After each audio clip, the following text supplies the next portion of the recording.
It was a Wednesday night when Clara realized that love, at least the kind she had built, came with an expiration date.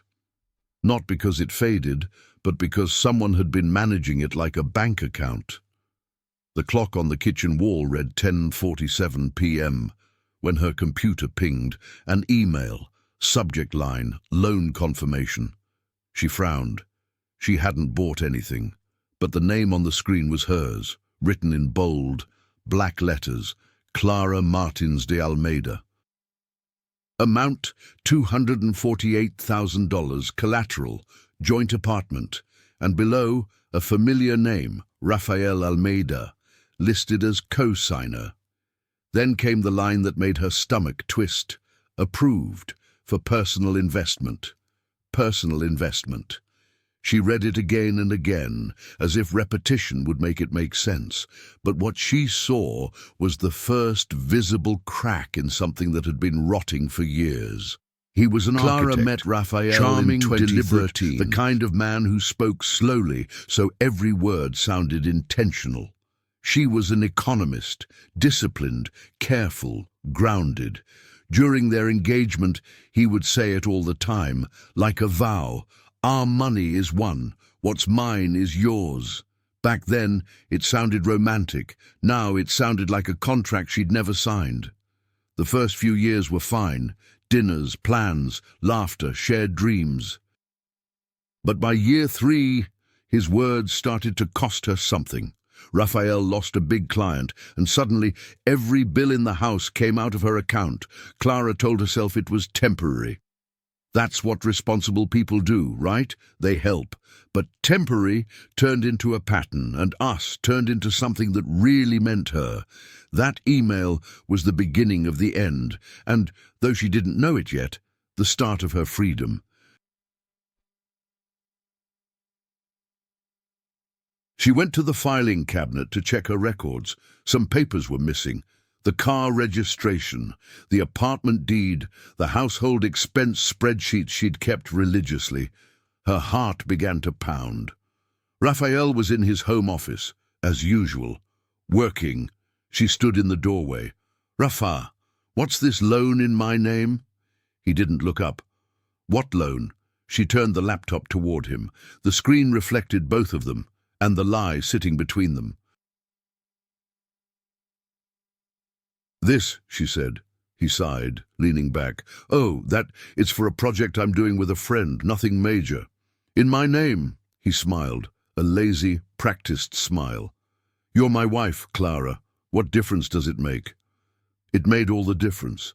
It carved a hole right through her chest. Over the next few weeks, Clara didn't confront him.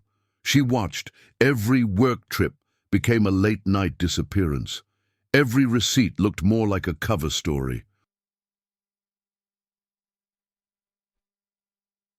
She started saving copies, screenshots, invoices, bank alerts. She learned that silence could be a microphone. Then she found the messages. A woman named Livia, manager of a high-end decor store in São Paulo. Trips, dinners, hotel confirmations, pictures. But what broke her wasn't the affair. It was the funding behind it. Clara's money was paying for their love story. That night, she didn't cry. She brewed coffee, sat down at her desk, and opened a spreadsheet. Date, amount, transaction, reason, 5 years of transfers, each labeled with something practical: rent, credit card, emergency, help. Together, they added up to more than $600,000. Clara stared at the number. What she felt wasn't rage or heartbreak. It was something colder, precision. I'm done trying to save love, I'm going to recover she the thought. Investment. That weekend, Rafael left for another business trip. Clara called a law office a friend had recommended, Camila Duarte and Associates. Camila listened without interrupting. When Clara finished, she said calmly, "You don't have to prove he cheated. You just have to prove he used your name without consent." "I have everything," Clara replied. Camila smiled. "Then we won't argue." Document. For weeks, they gathered evidence, statements, contracts, emails, voice notes. Camilla hired a forensic specialist to verify Raphael's digital signatures. The results were clear, forged. On March 14th, at 10:17 p.m., Clara waited for him in the living room. Raphael came in late, smelling of cologne that wasn't hers. "Still mad," he said with a rehearsed grin. "I told you, it's just a business thing." "And Livia?" "Is she part of the business quietly?" Too. He froze. "Are you going through my stuff?" "Through my stuff, Raphael?" He laughed, nervous. "You're threatening me." "I'm warning you." She opened a folder and laid it on the table. Printed contracts, screenshots, bank transfers, forgery, unauthorized credit, my name, your handwriting. He tried to smirk. "You wouldn't dare." "I already hired an attorney." The smirk vanished. 2 days later, she changed every password, moved her salary to a new account, cancelled every shared card. A bank email confirmed that Raphael's access had been revoked. Within a week, he was calling non-stop. First calm, then panicked. "You're destroying me," he said. "No," she answered. "I just stopped paying for my own destruction." When the court officer showed up with papers, Raphael was home. The notice read, "Criminal complaint, forgery and unauthorized credit use, petition for divorce and asset freeze." He stood there, speechless. Clara was calm. The story spread quickly. On social media, Raphael posted a long rant about bitter women who can't move on. The comments split, but one stayed pinned at the top from Livia herself. "Funny. He told me the house was his." The post vanished within minutes. But it was too late. His reputation imploded. Clients dropped him. Contracts dissolved.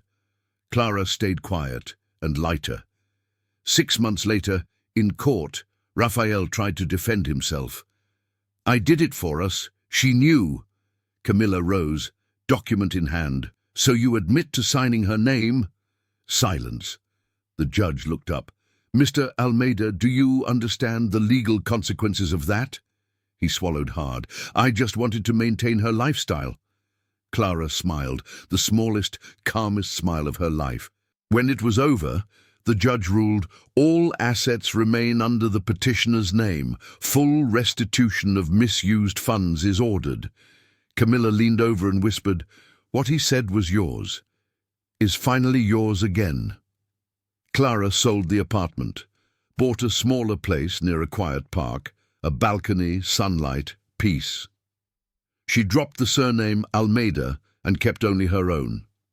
Every morning she made coffee, sat by the window, and watched the city wake up. One friend asked if she felt vindicated. Clara replied, "No, I feel back." When the divorce was finalized, Raphael called one last time. He was crying. "You ruined me." "No," she said softly. "I just took my name off your mess," and hung up. Months later, Clara sent flowers to Camilla with a note that read, "Thank you for reminding me that justice isn't loud, it's documented." That evening, she sat on her balcony. That blue glow had meant bills, debts, anxiety. Now it meant freedom. In the journal she'd been keeping since the night of the email, she wrote her final entry. "Love can be shared. Respect cannot. Sometimes silence is the most expensive answer someone ever pays for." She closed the laptop, and for the first time in years, she slept without headphones, without alerts, without guilt. A few months later, Raphael was ordered to repay part of what he'd taken. The news barely made a ripple, but for Clara, the balance sheet was finally clear, financially and emotionally. She had learned that love isn't debt, and people who mix the two end up bankrupt in both. On her next birthday, she traveled alone. Paris, Rome, Lisbon, places that had always been someday dreams. Now, they were hers. On her last night abroad, watching the sunset shimmer over the Seine, she typed a single line into her phone. He said the money was ours. Now I know, he just never imagined the freedom would be a two. If you've ever been betrayed in the name of love, remember this. Love doesn't mean financing someone else's lies, and sometimes the greatest revenge is simply closing the account and opening a new one in your own name.